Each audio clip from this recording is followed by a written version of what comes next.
Perceraian menjadi momok yang tidak mengenakan bagi istri dan anak. Dalam hal ini, bagaimana perlindungan hukum bagi anak juga istri dalam menghadapi perceraian? Tentu perceraian itu tidak selalu menjadi hal yang momok yang menakutkan, namun juga perceraian menjadi suatu solusi apabila dalam suatu pernikahan itu tidak lagi ada keharmonisan dalam rumah tangga tersebut. Lantas, bagaimana tentang perlindungan hukum bagi perempuan dalam hal ini istri dan juga anak dalam perceraian tersebut? Mari simak video ini. Permasalahan yang terjadi itu sebenarnya tidak terpengaruh dengan pandemi dengan tidak pandemi, Pak. Jadi persoalan karena yang paling banyak itu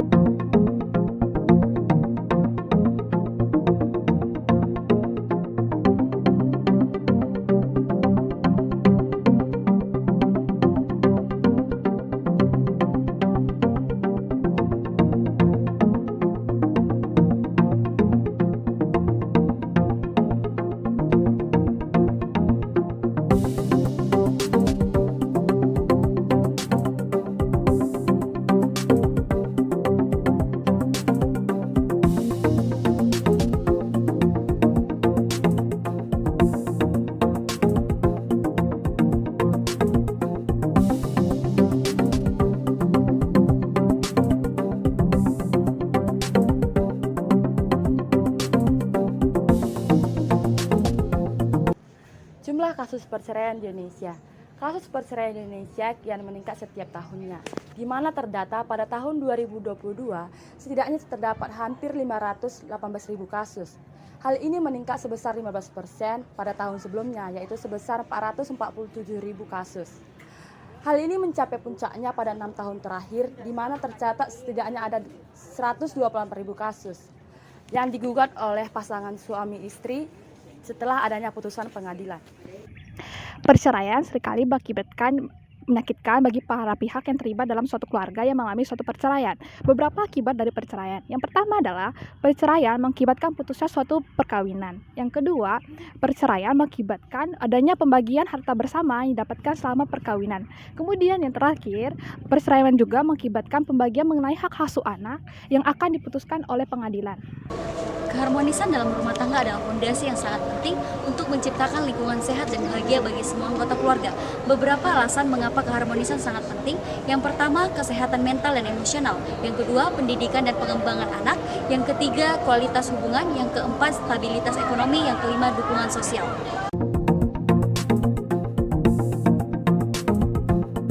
Di Indonesia sendiri telah terdapat pengaturan mengenai perceraian. Di antaranya yang pertama, terdapat di dalam Undang-Undang Nomor 1 Tahun 1974 tentang perkawinan. Di antaranya terdapat di dalam pasal 38 yang mengatur tentang sebab putusnya perkawinan. Kemudian pada pasal 40 yang mengatur mengenai gugatan dari perceraian. Yang kedua terdapat di dalam kompilasi hukum Islam. Antara lain terdapat dalam pasal 115 yang mengatur mengenai syarat terjadinya perceraian harus dilaksanakan di depan muka sidang pengadilan agama, dan di mana pengadilan agama sudah mencoba untuk menamaikan kedua belah pihak tapi tidak berhasil. Kemudian terdapat di dalam pasal 129 yang mengatur bahwa dalam hal seorang suami ingin mengajukan talak kepada istrinya, ia harus terlebih dahulu mengajukan permohonan ke muka sidang pengadilan agama. Kemudian yang ketiga terdapat di dalam Kitab Undang-Undang Hukum Perdata yang mengatur tentang perceraian, yaitu terdapat dalam pasal 207 sampai 232. Nah, diantaranya terdapat di dalam pasal 208 yang mengatur mengenai perceraian tidak dapat disahkan semata-mata apabila hanya dengan persetujuan kedua belah pihak.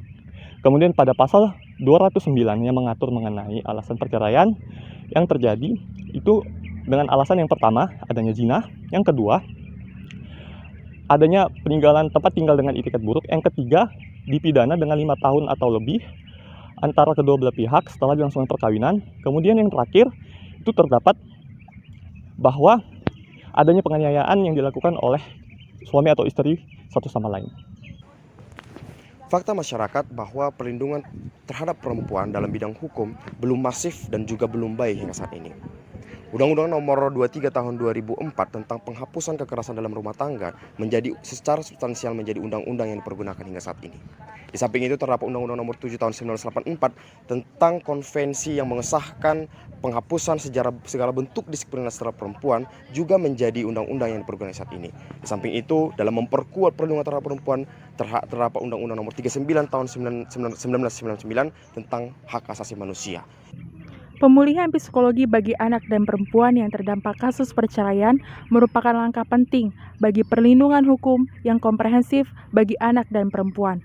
Perlindungan psikologi bagi anak dan perempuan bertujuan untuk menghilangkan rasa trauma, menstabilkan kondisi mental, dan membangkitkan kembali rasa kepercayaan diri untuk menata kehidupan setelah perceraian terjadi. Hak asuh anak pasca perceraian kedua orang tua, apabila anak masih di bawah usia 12 tahun maka hak asuh anaknya jatuh kepada ibunya. Namun apabila anak sudah berusia di atas 12 tahun, anak berhak memilih mau diasuh ayahnya atau ibunya. Tetapi ibu dapat kehilangan hak asuh atas anak walaupun anak masih di bawah usia 12 tahun apabila ibu tidak dapat memberi keselamatan, kesehatan jasmani dan rohani kepada anak.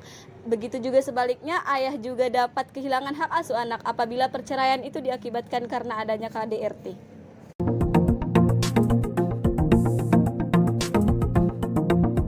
Baik, solusi dari saya dan teman-teman yang dapat diberikan dari bidang hukum yaitu tentu saja jika saudara mengenal seseorang atau mungkin saudara sendiri mengalami kekerasan terhadap perempuan atau anak, sudah pasti yang salah satunya adalah melaporkan kepada polisi terlebih dahulu dan lalu memproses ke dalam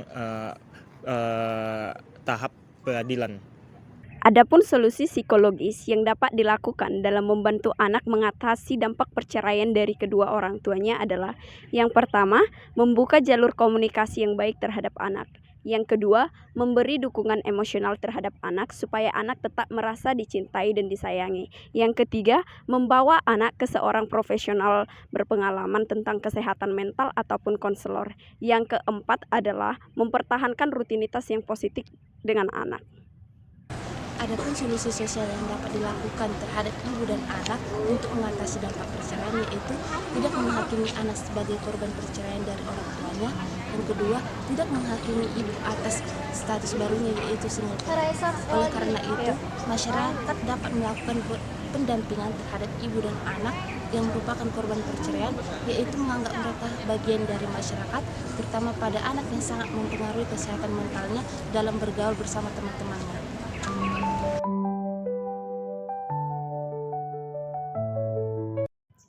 Nah, itulah dari pemaparan kami terhadap perlindungan hukum bagi anak ataupun perempuan, dalam hal ini istri, terhadap perceraian.